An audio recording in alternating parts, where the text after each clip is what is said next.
And hello from California, where it is 10 o'clock on Tuesday morning, and time for this most recent edition of the Network Planner Quick Start webinar. We generally give people a few minutes to join up the stream, so play a little bit of music here, and we'll get started in about 2 minutes. If you're watching this on the replay, you can fast forward 2 minutes, and we'll get started then.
Hi everyone, welcome to this Network Planner onboarding webinar. My name is Jonathan Westerling and I'm manager of special programs for Google Spectrum Services.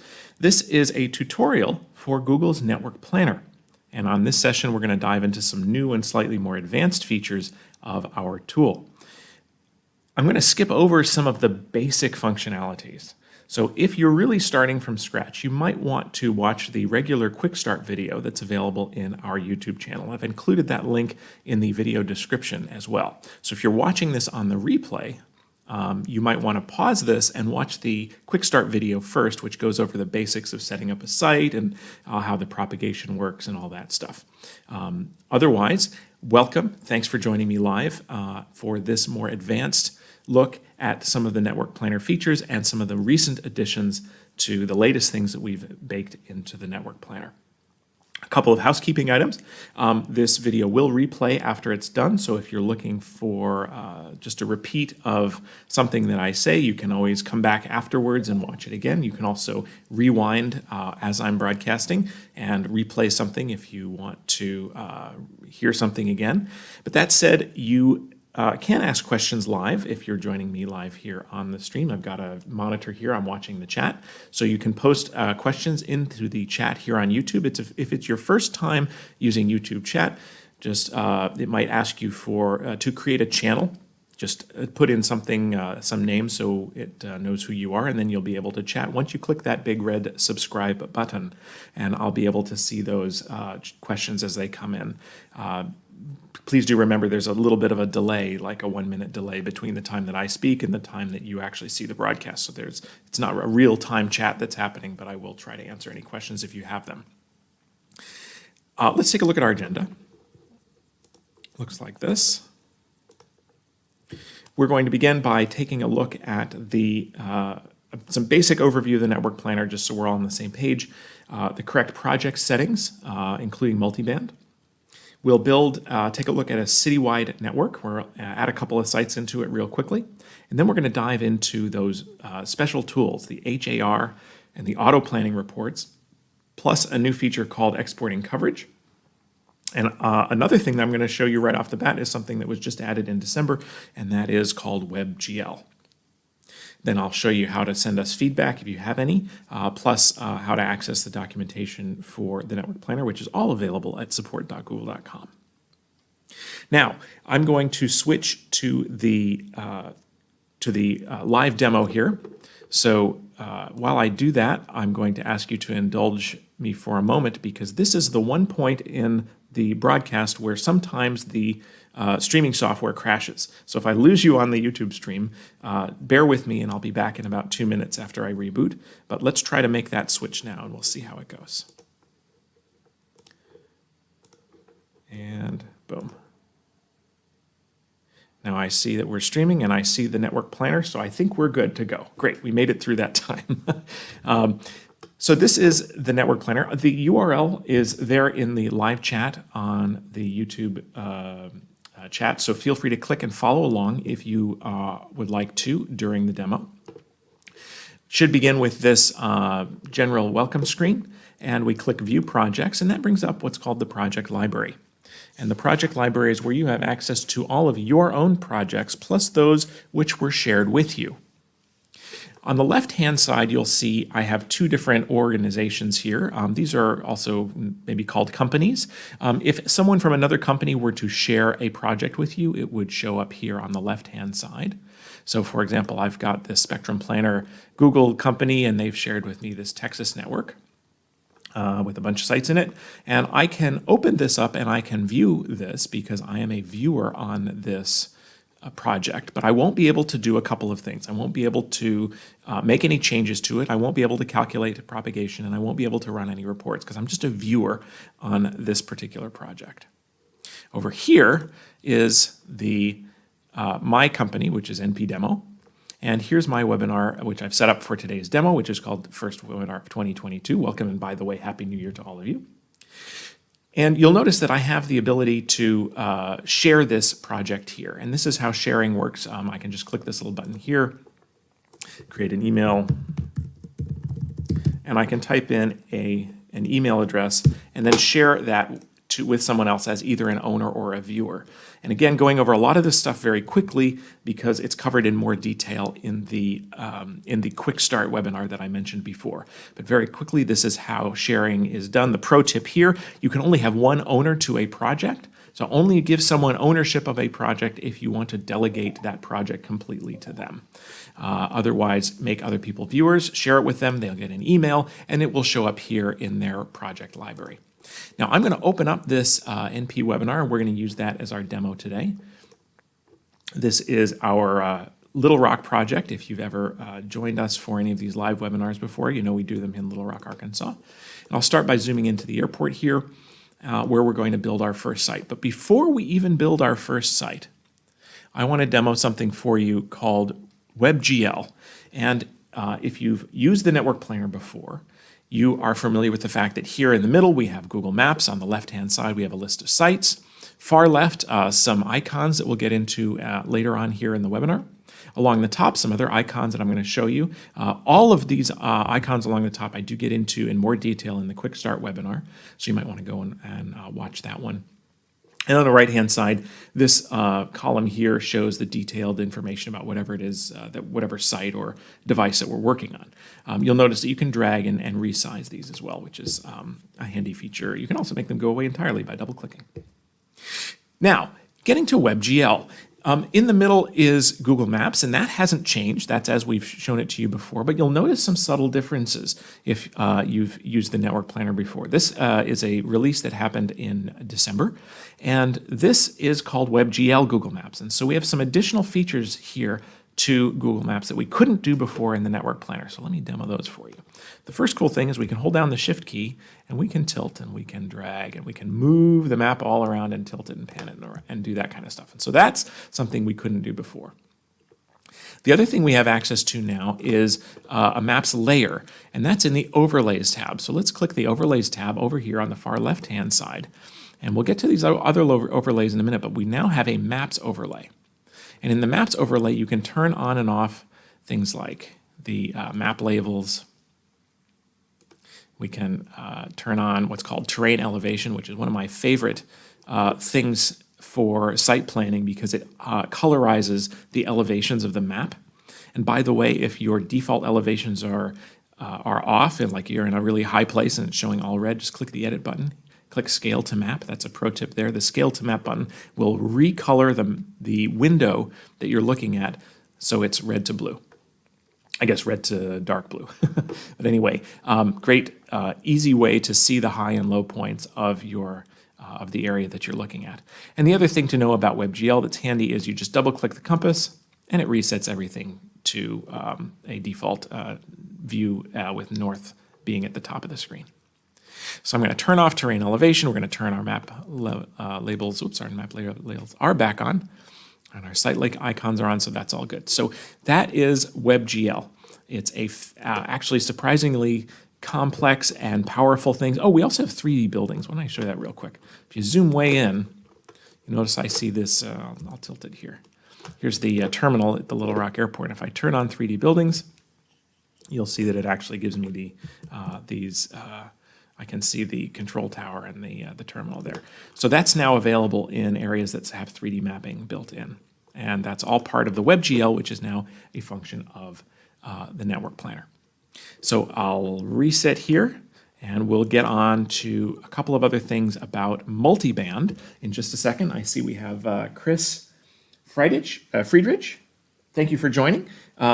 Feel free to address this question whenever appropriate. Well, I'm going to address it now. I've replicated a project I've previously built in both Atoll and Overture.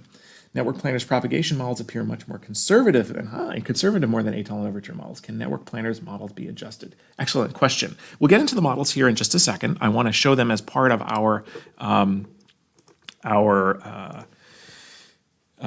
the project settings. But great question, Chris, and thanks for joining me live and for using the Network Planner. So it's interesting. We have people who tell us quite frequently that the model is either more conservative or more optimistic than they're used to seeing. And the reality is that this has a lot to do with how your project is set up. So I encourage you to contact our support department, networkplanner-support@google.com, with your observations. And what we'll do is we have some consultants who could take a look at your project settings, make sure that everything's dialed in properly. I was actually involved with the team that did the initial calibration of the 3.5 gigahertz data in the Network Planner, and it is incredibly accurate. The modeling that we're now using is called G-Wave. It is derived from SoftWave, which is a company that Google bought several years ago. And we took the SoftWave model, we put it in the cloud, we optimized it for a bunch of different bands. We bought a ton of calibration data and calibrated the model quite accurately. So we're we're certainly among the best, if not the best, propagation model out there. But all of this doesn't matter a thing if the project isn't set up properly. And that's not saying that you've done something purposely wrong. I'm not criticizing your ability to do network planning. It's just that there are some intricacies with the network planner that might be different from those products that you may have used before. So we have done extensive testing on the model. We believe it to be incredibly accurate. We've also done modifications for fixed wireless versus mobile implementations in the 3.5 gigahertz band, and we're constantly improving those things. So that's a high-level answer to your question, Chris. The bottom line, getting back to that AI for you, is to contact our support department with your observations so we can dive into those settings and double-check where we may be able to make a correction on those settings for you. So let's get into those. Let's take a look at what those settings look like together right now so that we can make sure that you can adjust your settings as well as is needed. The settings are available in the lower left-hand corner here using this sprocket. And when you click on the sprocket, it's going to, oops, I double-clicked, here we go. You have a different view than we had before now that we have multiband. So I'm going to skip over some of this stuff. We already talked about the sharing. You'll notice here we have the system settings, and these are the settings for the model. And this is what Chris was talking about before. So we have different network types. A fixed wireless deployment is a point-to-point deployment versus mobility, which would be point to multi-point. And you'll notice we have two mobility modes here, mobility macro and mobility small cells. The difference that you need to know here is that small cells includes different ray tracing for downtown urban areas. So if you're doing a dense urban deployment for mobility, you'll want to choose that small cells settings. Otherwise, mobility macro or fixed wireless are what you'll want. And below that, we have now the ability to choose multiple bands. The default band here is CBRS, and since most of you are probably joining us because you're Google SaaS customers, I do always do my demos here using band 48. Pardon me as I sip water here, talking a lot. So I have band 48 here in my project, but let me go in and show you how multiband works at a fairly high level. If you just click the plus button here, it's going to add a new band to my project here where I can configure devices for this other band. And it looks like Chris is doing that. He's running a couple of different models. So that's more complicated, but certainly supported, and we have tuned, every band that's available is tuned in the network planner. So I'm going to choose, let's go up and be old school. We'll use band 5 here for 850. And so I've added this other band, and I can choose the default user equipment antenna here, both make it a sector antenna because we're doing fixed wireless. And then when I click save, it's going to add that band up. It's going to give me a quick notification that devices, because I've modified the settings for this band, it's going to modify any devices that have already been configured. So I click continue. And now you'll see that I have these two bands available here in my project. So I can configure devices for either one of these two bands. Now remember that a band is going to increase your propagation time, and it's also going to make things a little more complicated in terms of the coverage overlays, and I'll show you how that works in a minute as well. But we do now support multiband. This was a huge feature addition in Q4 of last year, the ability to model multiple bands at once. So I'm going to leave this active for now, and we will take a look at how this works for coverage overlays in just a moment. I'm going to cheat a little bit and double check my notes here, making sure I'm not missing anything. Yeah, let's go in and actually build a site at the airport next. So just a couple of basic features here that, again, I do go into more in the quick start video. Right-click, add site. You can also use the add site mode, which is this button here at the top of the screen. Created a site. I'm just going to name it airport site. Correctly spelled.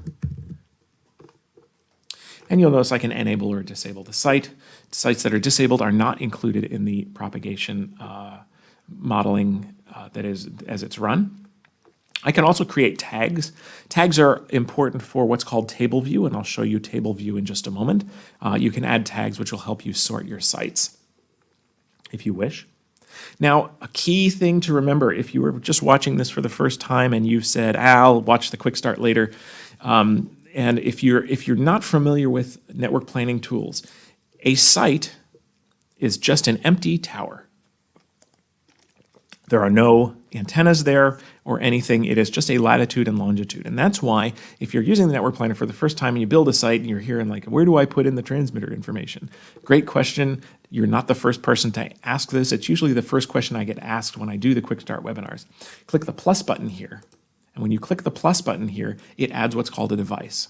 So the key concept to remember, a site is just an empty tower on which you hang devices. Devices are the actual transmitting antennas and transmitters. That's what's actually sending out the signal. So we call this our fast node B, give it some power, and we're going to, here next you see after I choose the power, I can choose which band I'm going to put this device in. We'll leave it on the CBRS band. And then we're going to change it to a sector antenna because we're doing fixed wireless. And we point that in a particular azimuth by just, I can either type that in, or you can actually click the antenna and you can, oops, let's see if I can do this right here. You can actually drag the sector around and direct it that way. You can tell it which channels you'd like it to be on, give it some down tilt if you want to. And this is an opportunity for me to show you, you'll notice that in the network planner, we've underlined a bunch of terms in the network planner. Any term that you see underlined, you can mouse over and we give you a cool info box about it, explaining what that feature is. This is very handy for sort of going through, if you're one of those teach yourself kind of people, you can mouse over and you can learn about each one of these things as we go. And then we got some CBRS specific information here. I've built my first eNode B here. Let me show you some shortcuts real quick. If I want to copy this and put another one facing the other direction, I just click the little three-dot menu here, select duplicate device. Now I've got a second copy of that device. Just point it in the other direction by heading it at compass heading 270. And now I've got a 2-sector site. I instantly duplicated the device, the antenna that is, the transmitting device on one side of the tower, duplicated it, and then moved it to the other side of the tower, pointing the other way. Again, trying to show you a couple of ways to speed up your deployments if you do things via the user interface. The other way to really speed things up, if you've got a standard site deploy, you can build one site, then right-click, copy that site, and go somewhere else, and paste that site somewhere else. In this case, I'm going to do it right here at the intersection so I don't have to change anything around. And we'll call it intersection. Okay. So now I've got a bunch of new sites, and I've also imported some other sites into Little Rock, Arkansas for the demo today. I did that using what's called the sites template, and the sites template is available up here under the import button. You notice we have different templates, one for antennas, one for sites, and one for data points.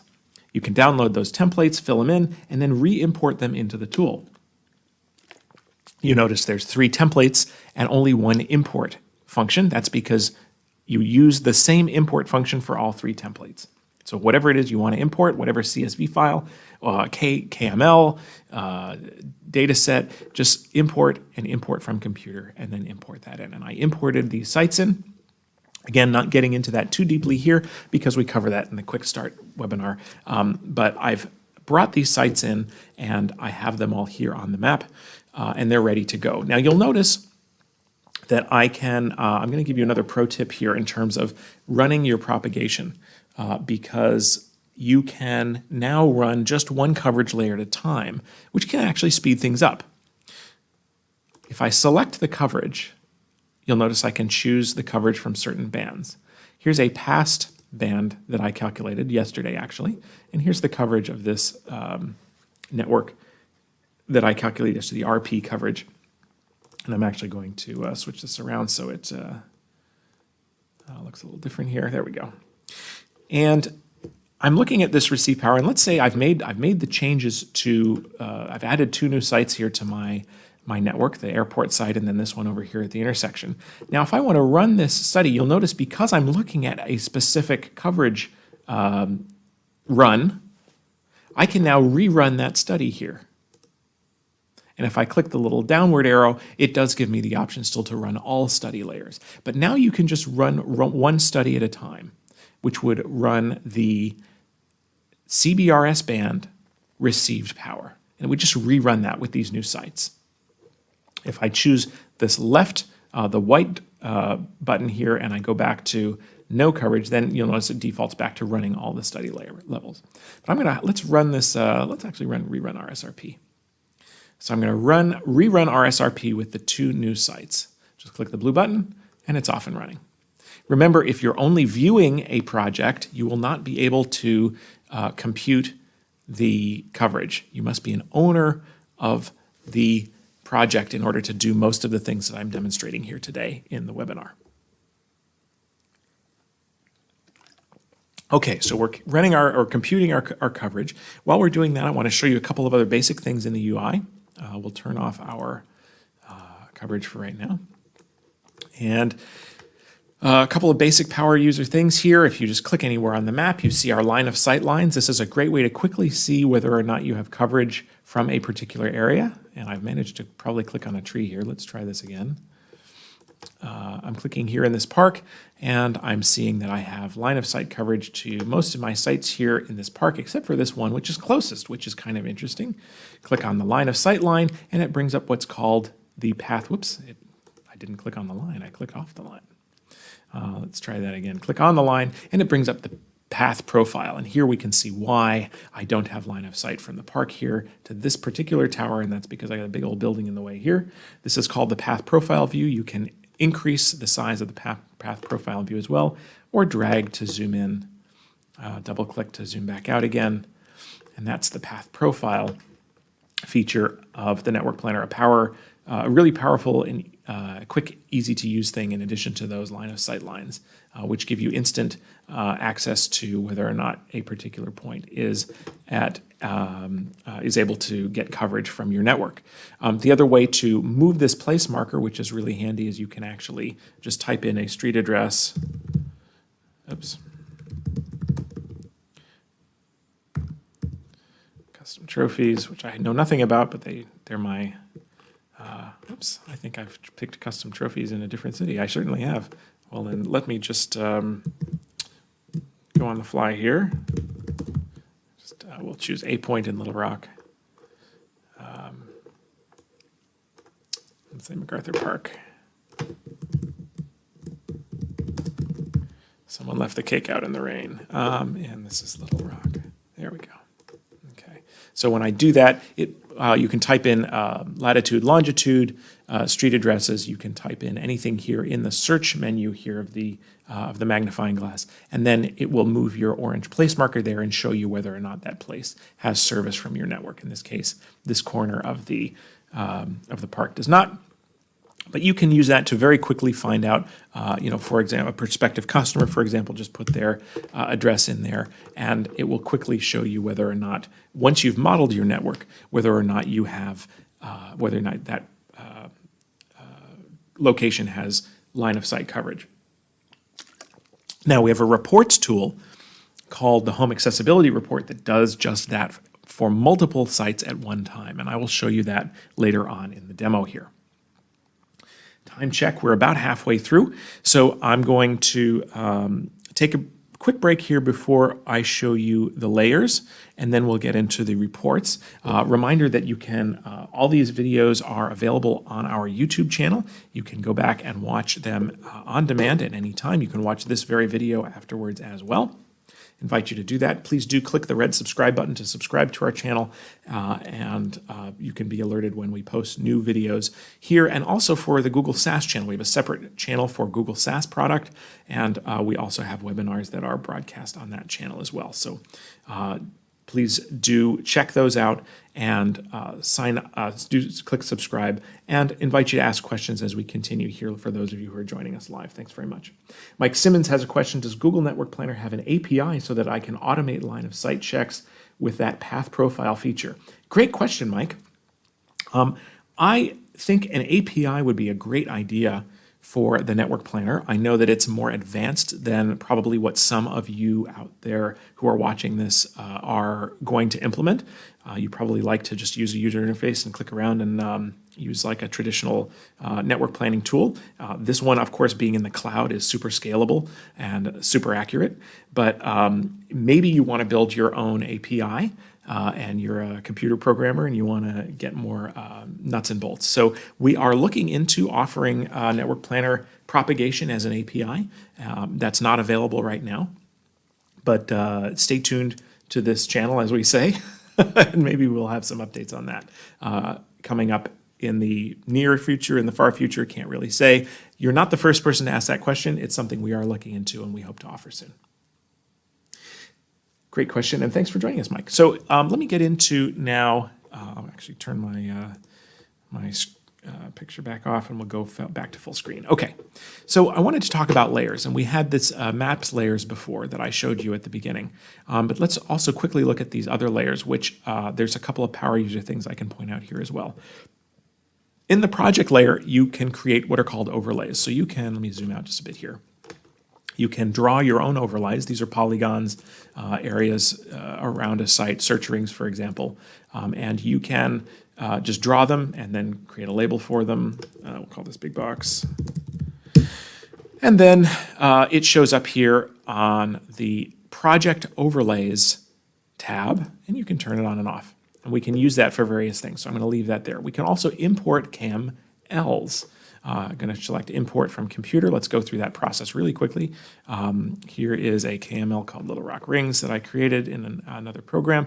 It defaults to importing data points, but since this is a KML, I can just select data points from the pull-down and upload the KML, and it's going to add those little rings here on the north side of the river. Here they are. And so you can import your own KMLs to your heart's content if you wish. And then, like I said, we're going to use those later for our reports function. But you can also use them to highlight certain areas, all sorts of reasons you might want to have these different overlays. You can also upload what's a data set of addresses. We'll do that in a moment as well, so you can see specific locations on the map. All that available in the project overlays. Next is the coverage overlays. I talked about this before very briefly, where you can actually now see the different propagations predictions that you've done. Here's the one we just did for RSRP. I can click here on the little eyeball and we will show that. And we've got our new propagation here from our fairly low-powered site here at the airport. I only gave it 27 dBm, but that's all right. And got some coverage over here at this intersection as well. So I don't think I made those sites very tall is what I think it is. This is, but anyway, I was just running through those quickly. Again, much more detail on the site building process in the Quick Start webinar. Now, what I wanted to talk about though is that you have these multiple coverage runs that you're doing now, and each one has a date and a time. They're retained for 2 weeks. And we can sort them in a couple of ways. And here's the pro tip here. This little calendar button here, you can also group your propagation runs now by band or by study type. So this lets you really quickly compare before and after. For example, if I do by study, I've got my new site over here at the airport. And if I want to compare before and after, we know that it's going to be pretty dramatic, but I just click on the one from yesterday, January 10th. There's the coverage at the airport without the site. And then if I click on January 11th, where after I built the site, there I've got the improved coverage from that little site there in the terminal. So you can now compare very quickly different runs of your propagation of your project. And you sort those again using this little button up here, or group them, I guess. In different ways. So that's the coverage overlays. All of this, of course, as well new as of Q4 of last year, which is why I'm showing it to you today. The CBRS overlays have been here since the beginning. They are for your Google SaaS, for our Google SaaS customers, just to show you the latest spectrum availability and DPA information. And then we looked earlier at the map overlay. So we've gone over all of our overlays now. The next thing I want to show you is the reports. So let's get into those. Reports is going to be available here in the Reports tab.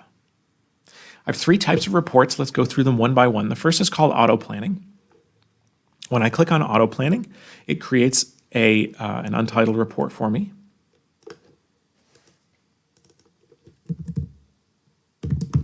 And we can name the report. And we have to select a boundary for auto planning. Now let me go up a level and talk about what auto planning is. Auto planning is basically finding out what combination of sites within a zone, within a boundary, what combination of sites provides the best coverage for the minimum number of sites.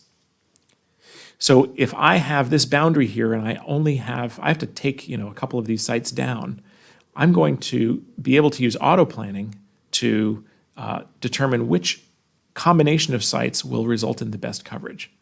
Alternately, if I'm building new sites, I could put a bunch of potential sites in here, and then I can use auto planning to fine-tune which combination of those sites is going to provide the best coverage. So auto planning helps me choose the best site locations for either area or covered points. So first thing we do is we select one of our boundaries, whether we want the demand data to be in points or by area, our minimum RSRP, what's called the total cost. Again, you can mouse over each one of these info boxes to learn more. And you can also filter out existing sites. If you have already built sites in the auto planning, we can tag those as already existing. In other words, those are sites which are going to be kept on the air. So you're looking to augment those existing sites with new sites. Auto planning now supports that as well. Once you've done all of that, you click Start Auto Planning, which I can't do because auto planning is not supported for multiband projects. So I've got this little red warning up here, which is why I don't have a Start Auto Planning option. But if I removed that extra band, that band 5 that we added at the beginning of the broadcast, I could run auto planning here. And then it would give me a report which showed me what combination of these sites would result in the best coverage. That's auto planning, just a quick overview of that. I have 2 more types of reports to get into, but we have a live question here from Alexander Wang. Good morning, Alexander, or good afternoon, wherever you are. Is there a way to show the PPA in Network Planner? Great question, Alexander. Oh, that's really cool. So we don't have PPA integration yet in the Network Planner. That is a great option. I think what you may end up being able to do in the near future, if it can't do this right now, but one of the things that we're working on, hopefully being able to provide, is Network Planner functions within the SAS portal. So for those of you who aren't involved with SAS, PPA is a PAL protection area. That is something that's in the SAS for PAL licensees, people who have priority access licenses. So what Alexander's looking to do is to show those here in the Network Planner. Now you can take, as I showed you, you can actually put any KMLs into the Network Planner. So if you have access to the PPA as a KML, we could import that here into the Network Planner. The other thing that, like I said, we'd like to do, not available now, hopefully coming soon, is provide you Network Planner functions within the SAS portal. The SAS portal is the Google SAS user interface. So great question, Alexander. Would love to support that. The only way we could really do that now would be by uploading KMLs. And we would do that using that import function that I showed you previously.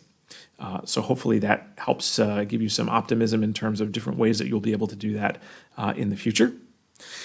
And great question. Thanks for asking it live and for joining me here for the live webinar. We try to do these on Tuesday mornings at 10 o'clock at least once a month. So watch your calendar. I'll put the calendar entry link. If it's not already there, I'll put it in the description for this video if you want to join us for the next of these scheduled Network Planner webinars, because it's fun to join live and ask questions live. But we do, if you can't join live, if you're just watching this on the replay, I'll go over the tech support options for the Network Planner at the end of the broadcast. Okay, continuing with our reports functions now, go back to full screen, and we have what's called export coverage. Export coverage is, again, once you click on that button, it's going to create an untitled report. I'm going to call this export report. And again, we're choosing a boundary. So in this case, I'm going to use those little circles, those rings, and I'm choosing a specific coverage run. So I'm choosing the coverage that I'm going to export based on a particular timestamp when that coverage was run. And you can only export coverage that's already been calculated. Excuse me. So if you want to export coverage from for a particular project, first run the study, and then come down here, click Export Coverage, and then choose the coverage run that you want to export. And you have 2 formats. We can either export as a KMZ or as a GeoTIFF. And then you can click Start Export Coverage Report, which I'm not going to do now because, and this is an important point, it locks your project while you're doing that. And we might need to do a couple of other things for the demo. And in the past, I've started a coverage report, and then the project was locked, and then I was here in the live demo, and I wasn't able to model anything else with my project. So what I'm going to do is I'm not going to click this blue button, but it usually takes, 10 minutes or so to go ahead and create that GeoTIFF or KMZ, which you can then download from the tool and open up in other areas if you want to. So that's another brand new function available in the Network Planner for you to export the coverage that we show you on the screen. Hopefully useful and powerful stuff. And the last thing I want to show you is home accessibility. And I hinted at this before when I searched for a specific address and we looked at the line of sight lines from a particular location. So when I click on home accessibility, I get, again, an untitled report. I'm going to call this my HAR. And the HAR is essentially lets you, as I suggested before, lets you look at whether or not you have coverage at specific locations, specific homes. It can also be for businesses or latitudes and longitudes, specific locations, and whether or not you have coverage at those locations. Now, you'll notice I have a warning here. The report requires a data set to compute upload data points to get started. Well, let's go ahead and do that.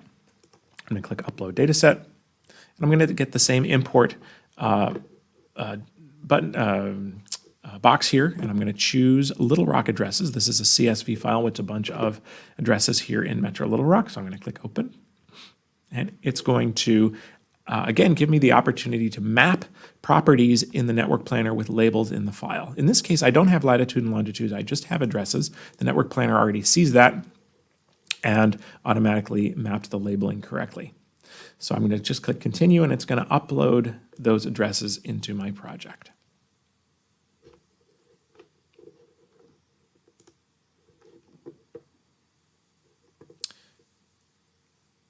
What I'm going to do is actually I'm going to not show my my overlays right now. I think that'll. So you can see hopefully here if your resolution in your, I'll zoom in on two of them here. You can see these red dots. I'll get rid of the coverage as well here. These red dots are the data points that I just imported. Now we'll call these potential customers or areas of complaints that I may have had on my network. Who knows? But I've got all these data points in here, and now I can run analysis on the coverage at each one of these points. So my data set is Little Rock addresses that I just imported. The buffer is the radius around each point. I actually think 20 is a little generous, so I'm going to make it 5. And then again, we choose the coverage run to use. So I'm choosing a specific date and time of the network that I am modeling, and I'm comparing the coverage at my locations with these propagation predictions here. I have the option to choose specific coverage levels, we'll call them. These are the thresholds, minus 108 maybe for RSRP. And then we can click to start the home accessibility report. So I've put all of my information in, and I will get in return a report which shows me for each one of these addresses what my coverage level is given a expectation of minus 108 dBm.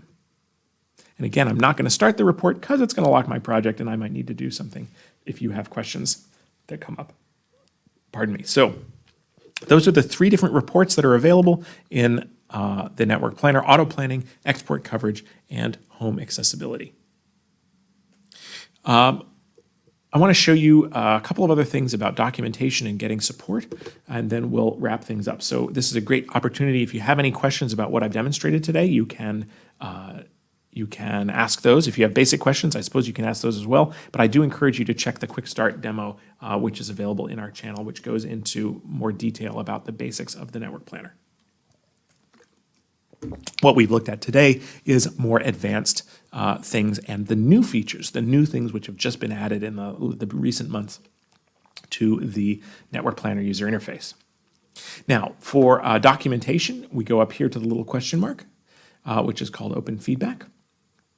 And you see we have all of these help articles built into the user interface, so you can search on specific terms like Home Accessibility Report. And you can also browse all the articles. You can actually find them anywhere online using a browser, and it's support.google.com, and you can just search for Network Planner help. The other important thing that you can do, that we let you do with the Network Planner that not all Google products let you do, and that is send us directly send us feedback. So you can essentially file bugs on the Network Planner if you find things. We do a very thorough QA when we release features into the product. But if you happen to find something that you think is broken or that you would like to, maybe a feature you'd like to see, click the Send Feedback button here, and that's going to open up this window here. You can just free text in the top field, and then you can include a screenshot as well down below. And it looks like the screenshot function here says it's loading. I wonder if that's up. There it goes. So I can take a screenshot of the user interface as well if there's certain things in the user interface that I want to highlight that are bugging out. Click Send, and then that sends a bug to our product team to review and hopefully analyze and maybe even use and add it as a new feature within the tool. There's a difference between sending feedback and getting support. If you send us feedback, you may not get a response. You're just sort of you're flagging something for us. If you need response, you want to send that to us by email, networkplanner-support@google.com. Again, networkplanner-support@google.com. I will show that later on in the as we close, but networkplanner-support@google.com. I guess I'll say it a couple of times there. So that brings us to the Q&A portion.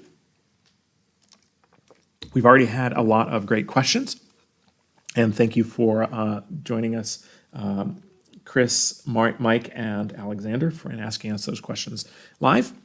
If you have any others, pop them in the chat right now. If nothing comes up, then we'll call this a successful demo of our 3 new reports, plus WebGL, plus multiband capabilities within the Network Planner, all of which are fairly new and very powerful functions that you can use and enjoy as users of the Network Planner. Let's see if there was anything else that that I wanted to get into here. I talked about importing, and yes, we do hope to do these webinars at 10 o'clock on Tuesdays, certain Tuesdays of the month. We used to do it the second and fourth Tuesdays. Not sure if the fourth Tuesday of this month is going to work. But if you do click on the calendar link in the description, you'll be able to join us for the next one of these live webinars, and hope you will do that.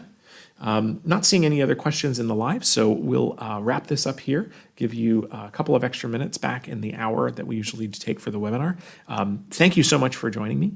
Hope you enjoy the Network Planner and these advanced features. And we'll look for you in the next Network Planner webinar, when we'll probably do a more general overview, quick start overview for everyone to show them how to do all of the basic features as well with some of these, the newer WebGL interface, for example. So that'll be coming up at the next live webinar of Google's Network Planner. Until then, take care, stay safe, and thanks for joining me. Thanks for being a Network Planner customer. Take care.